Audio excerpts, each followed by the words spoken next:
Hello and welcome to Aliens Revealed Live. I'm your host, Dean Caparella, here on the Paranormal UK Radio Network. From alien abductions, monster-infested ranches, men in black, near-death experiences, close encounter experiences and more, we speak to some of the most amazing people on the planet, ready and willing to share their chilling stories with you. And they all come from the Aliens Revealed Live files here on the Paranormal UK Radio Network. An alien visitor, a meeting with the Council of Eight, and a message for humanity, all lumped onto the shoulders of a 14-year-old boy from Yorkshire. Kevin Briggs has had lifelong contact with extraterrestrials, and his first alien visitor appeared when he was just 8 years old. It's no surprise it frightened the heck out of him. The second encounter happened a year later before his landmark alien visit at age 14. Now in his 60s, Briggs has been on a mission in recent years to share his experiences. This came following a request from his alien friends. Consequently, the message has been centered around spiritual consciousness, and so far, Briggs has done a good job relaying it to those who will listen. Briggs' third alien visit, which introduced him to the Council of Eight, had a strong purpose. The aliens expressed the usual concerns about humanity, however, the main message centred around the use of consciousness. Briggs has been under no illusion that sharing the information he has been given is going to be difficult. Are we as a race ready to receive what the Council of Eight shared with Briggs? Well, into the 21st century and with the current turmoil, now seems a pretty good time. ET contact has been part of Kevin Briggs' life since he was 8 years old. His ET contact experiences have continued for almost 60 years. In that time, he has learned to grow his consciousness to a level most of us would not quite understand. Hi, Dean. Well, thank you very much. I do appreciate you having me on your show. It's a pleasure to talk about my book now, and I'm surprised at the interest. And as you say, it is a journey of 57 years from the age of 8, and it's about consciousness, it's about the ETs, it's about who we are, it's about our evolution even, one might say. So thank you again for having me on your show. Well, there's so much that we could cover in this episode, and we've only got around 30 minutes, but here's a short list. Contact modalities, experiences, out-of-body experiences, remote viewing, physical ET contact, channeling, telepathy, empathy, ET disclosure, and there's still much more. But today, I wanted to talk about the Council of Eight. So can you explain what the Council of Eight is? Yes, I can. Perhaps if I start with my early years, with my first connection with the two of the Council of Eight. I was 8 years old at the time. I was having a weekly bath, which we had in those days in Yorkshire, and I'm not sure how hygienic that was. The rest of the time we were sponged down with soap and water. But I was having my weekly bath, and I felt a change in the vibration, in the frequency within the room. And I looked to my right, and two beings appeared. Slightly elevated off the floor, probably 8 to 12 inches, both very attractive, one male, one female, both with shoulder-length blonde hair, deep blue eyes, and wearing a tight-fitting blue jumpsuit. They were speaking telepathically to one another, which I could understand. As an 8-year-old boy, it frightened me to death. I didn't know what was going on, and I remember some of the conversation today. I remember the female saying to the male, bearing in mind these I now know are two members of the Council of Eight. Their names are Ort, that's the male, and Dee, she's a female. Dee said to Ort, "Is this a boy?" And Ort said, "Yes, this is a boy." Dee then questioned him and said, "Are you sure this is a boy?" He said, "Yes, I am sure." And then Dee said, "But look at him, he's small, he's uneducated, he's frightened by our presence." And I was terrified. He said, "No, this is a boy. I will guide him, I will teach him." There was some other conversation in that, but I don't remember it per se. And then they lasted a few seconds longer, and then they disappeared. I was so frightened, she was correct, that I was frightened. I was so frightened I didn't get down to the bath. I stayed in the bath, the water went cold, I was shivering. My mother came in to see why I was still in the bath, and I told her about the two beings, and she said, "Oh, Kevin, it's just your imagination. Come on, let's dry you off, let's get you out of the bath." And then we went on with our evening. But it wasn't in my imagination. It was my first encounter with these two higher conscious beings, extraterrestrials, whatever label you want to put on them. But they have been in contact with me all my life now. And as I say, they're two of the beings on the Council of Eight, a group of eight of higher conscious beings and extraterrestrials, depending how you look at them. When was the next time that you encountered them? It seems like they may have revealed themselves to you gradually over time. Yes, they did do that. Now, my second encounter, I was 9 years old. I remember it quite clearly. I remember all the experiences. I'd had some friends around one Sunday afternoon and they'd left. And I came back into my house and I felt a vibrational frequency change within the home. So I went looking to see who was in the house. I had these abilities from being a young child. And I couldn't see anybody. I went upstairs into the bedroom. I went downstairs in the kitchen. I went into the living room. And the vibrational frequency was the strongest behind the curtains. So I looked behind the curtains, the drapes, as we say here, and there was this orange orb. It was about 4 to 6 inches in diameter. It was vibrating. I now know this orb was actually Ort, the male of the two that had met 12 months earlier. There was no communication that I was aware of at the time. However, he stayed in the home for till Friday, till the end of the week. I know when I came home on the Friday, I opened the back door and I could tell straight away that the vibrational frequency had changed and it was back to normal. I went to the curtain, looked behind the curtain, and he had gone. I didn't know then that it was Ort and his conscious energy. However, after he left, my psychic abilities were enhanced no end, and I was able to travel outside of my body, out of body traveling, as they say. And to me, it was normal. And as a child, I used to do that and go and visit my grandparents 70 miles away in Liverpool. And I would do that every Sunday. And I always thought if my grandparents came upstairs and saw me watching them, I could see down through the floor, it was opaque, what would they see? And I now know the answer to that question. They would see an orange orb, 4 to 6 inches across, slightly vibrating. That would be my pure conscious energy orb. So that was the second time.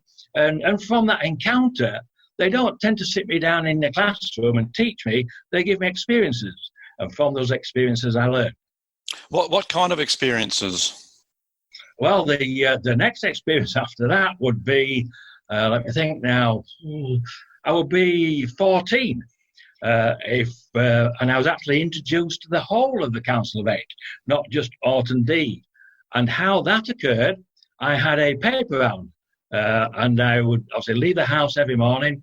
And when I left in the morning, there was always a craft over the house. I would go out the back door, look up, and there would be a craft there. And then a second craft would always appear. It would come from one horizon, either left or the right, join the craft. And so two craft would then follow me around the paper round, as it were. And but I was always aware that there was some other beings with me as I was going around the paper round. I could feel their vibrational energy, their vibrational frequency. So on one occasion, I plucked up the courage to ask them to show themselves, and they did. Two beings appeared, two small greys, as we understand now with our modern culture in relation to the ETs. And I asked them what they wanted. They said there was a group of people that wished to meet with me. And I said, well, I've got to finish my paper round, and I've got to go to school this morning, and I can't be late for school. They said, well, we'll bring you back, and you'll be back in time for school. I said, okay, I agreed to go with them. I went with them, and we went onto a large craft, a mothership.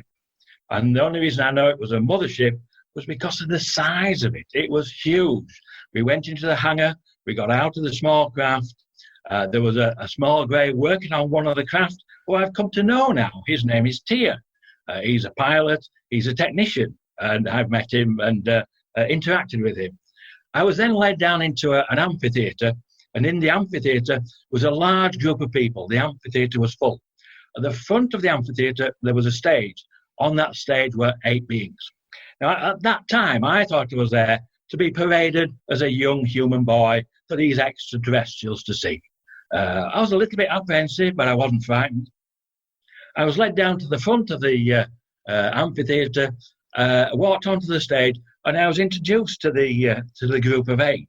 They were Ort, D, Anna, Zark, Ra, who leads the council, Tag, chica, and Orla, several different species there.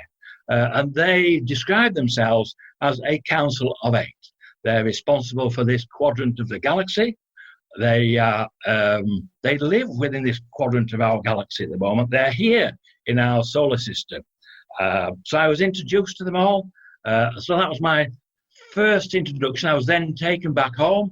I got home a little bit later than normal, about 25 minutes, but I was still in time to have my breakfast and make my way to school on time, so I wasn't late. So that was the introduction to all 8 of these beings. And I do realize now, I didn't then, but the amphitheatre, the people that were there, they weren't there to see me. I was unimportant in this event.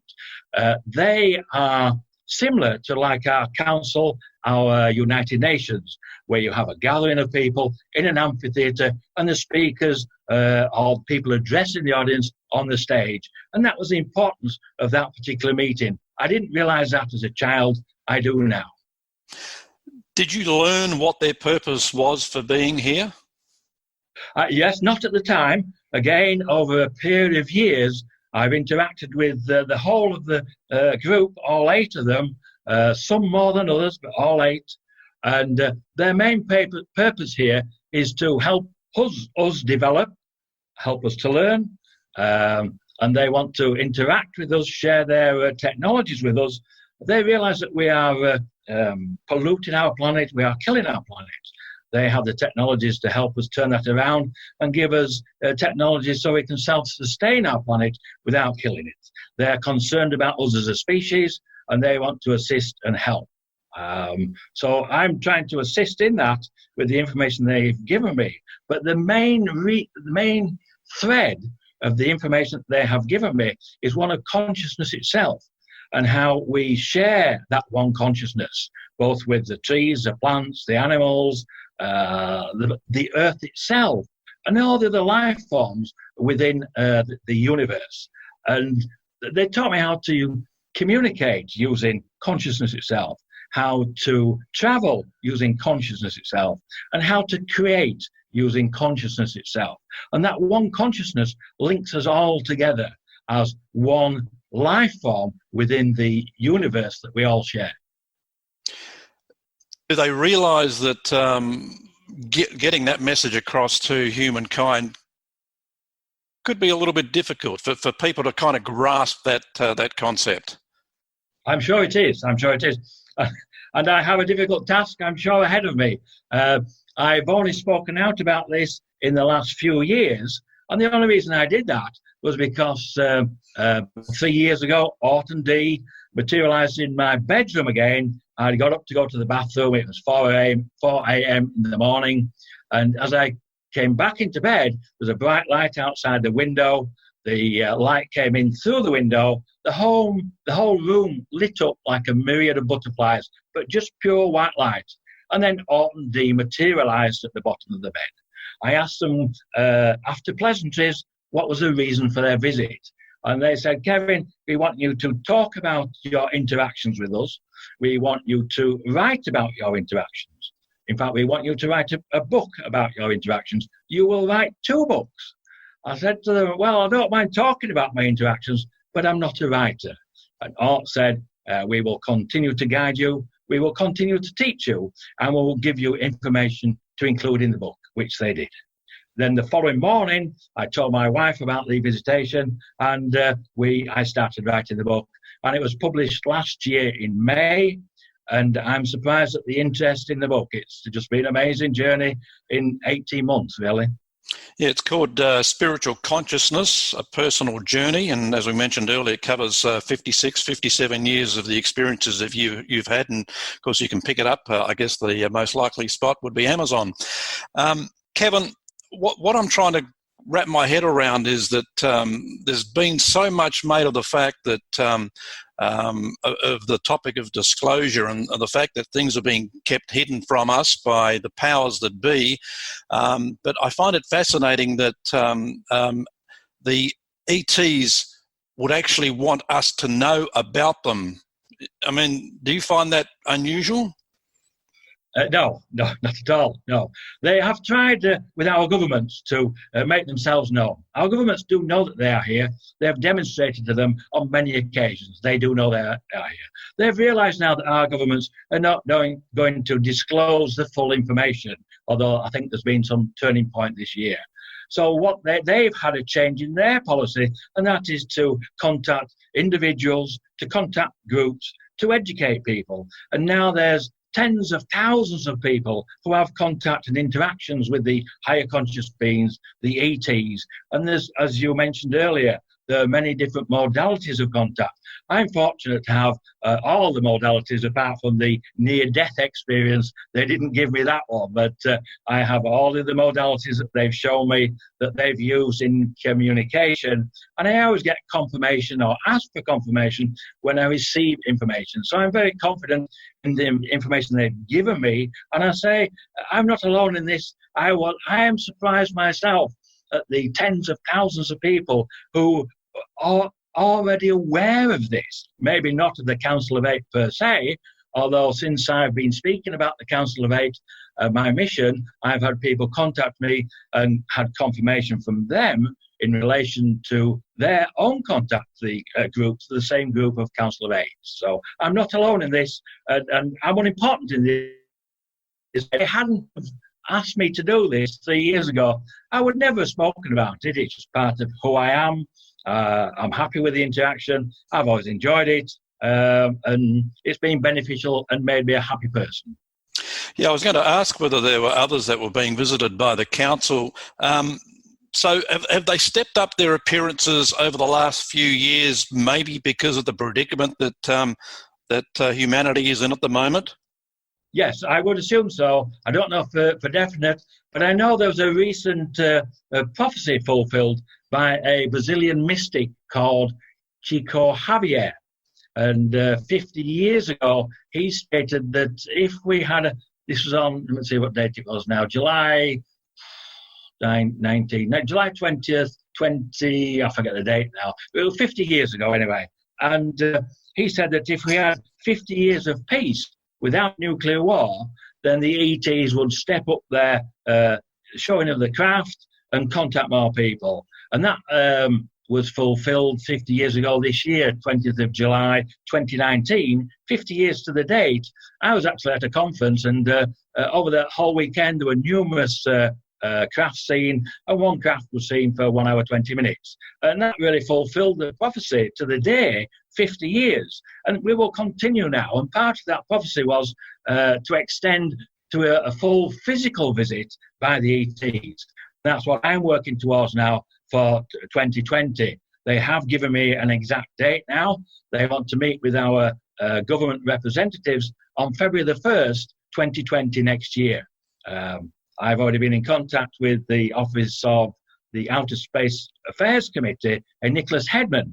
But on that occasion, I was informed there was no protocol in place to receive advanced extraterrestrials should they wish to speak with the United Nations.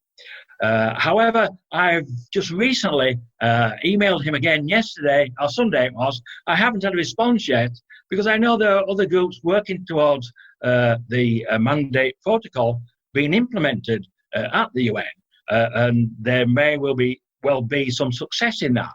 And if not, then we will continue towards that. And I say, I'm just a lone individual. There are many, many people working towards this. Have you been told exactly what part of the universe the Council of Eight hail from?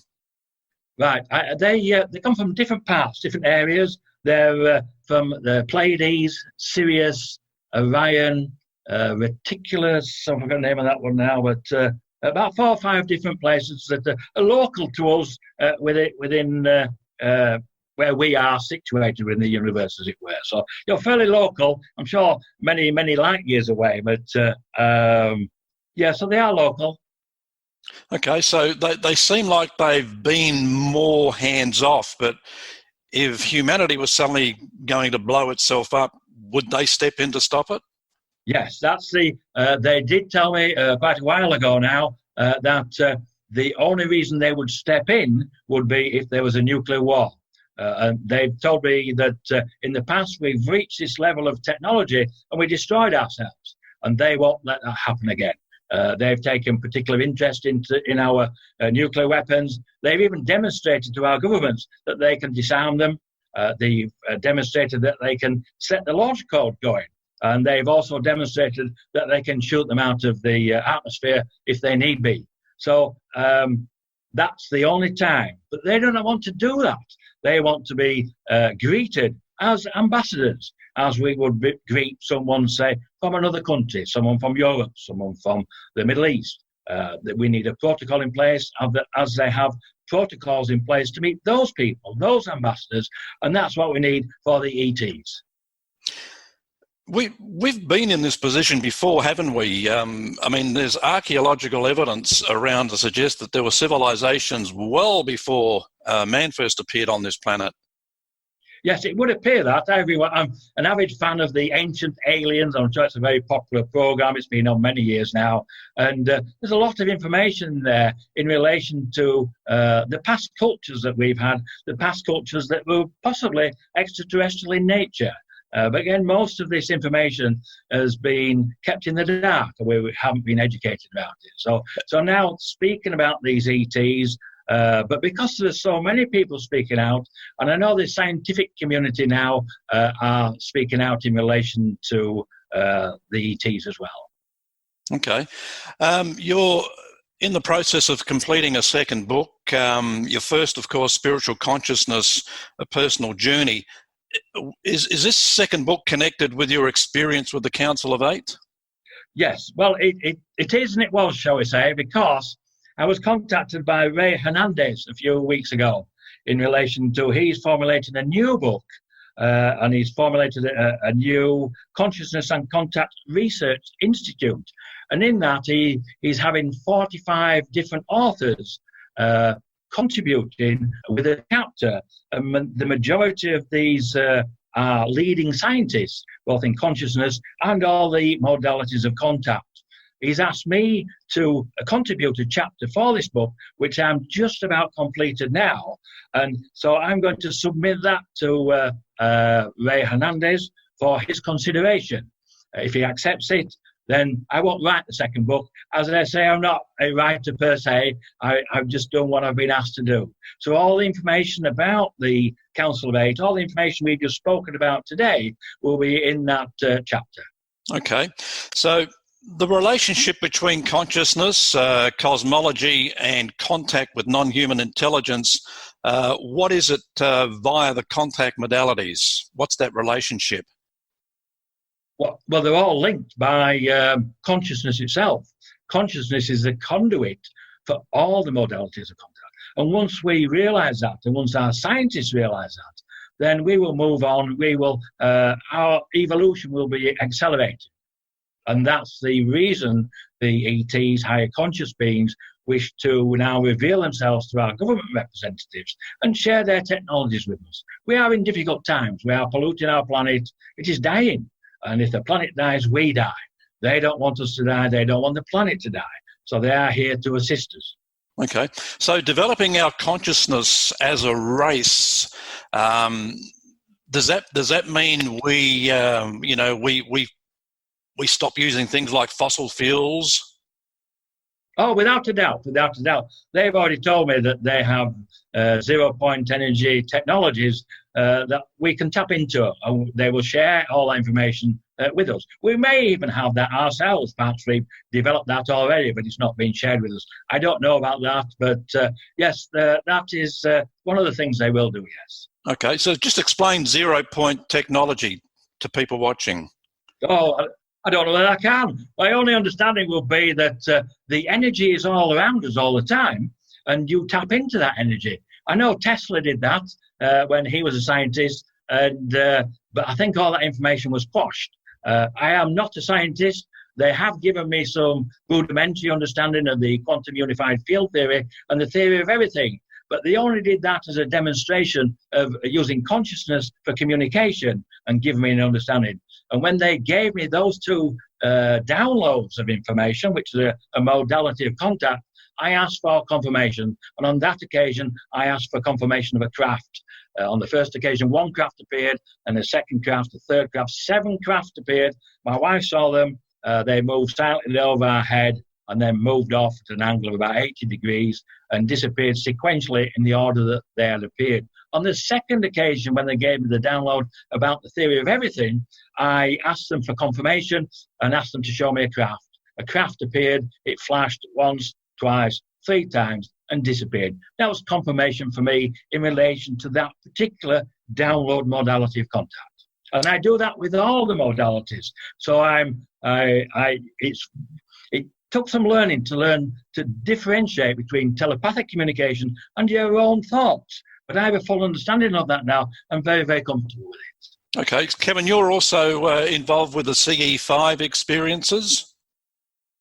Yes, I have been. A friend of mine, Mike Merberg, he has a meeting once a month. I've been over several times, and they get together. Mike is an experiencer like myself, and they get together, and I think they call it now human-initiated contact, where a group gets together, like-minded people, and asks the craft to show themselves, and there's interaction there, and that's a regular thing that Mike does, yes.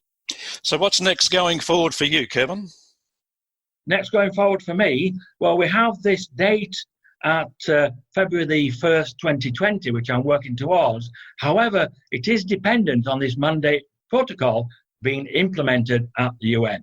So I'm still working towards that. I'm trying to reach the people that can assist me to do that. And we have about 3 months now left to do that.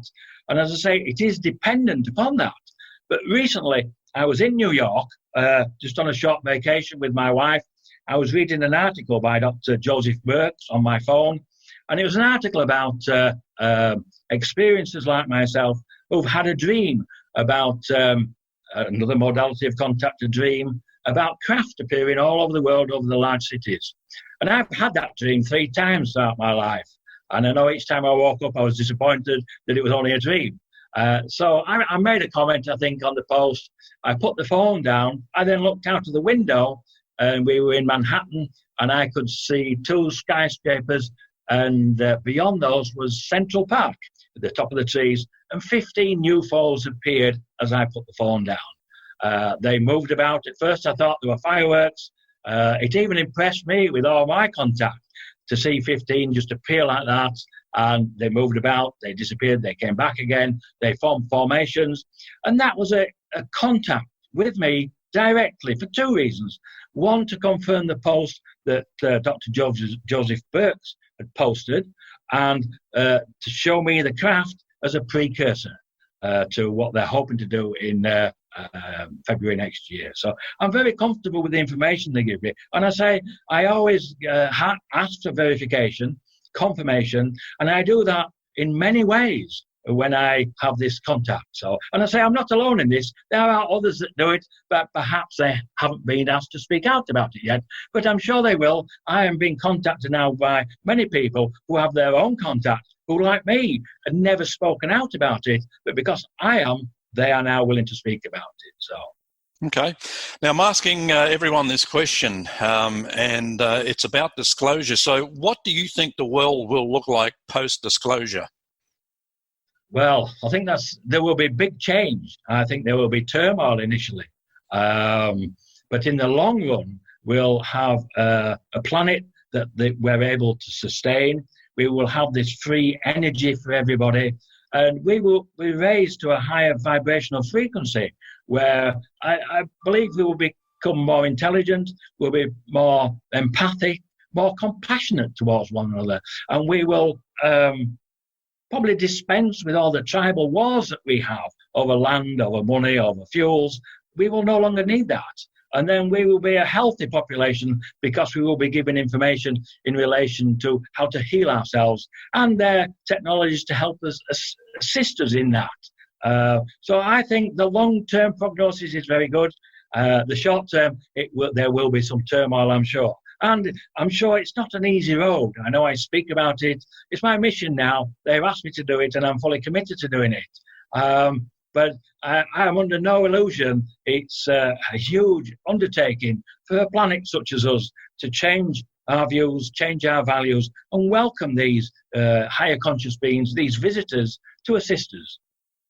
And do you think there'll still be like class hierarchy, the gap between the rich and the poor?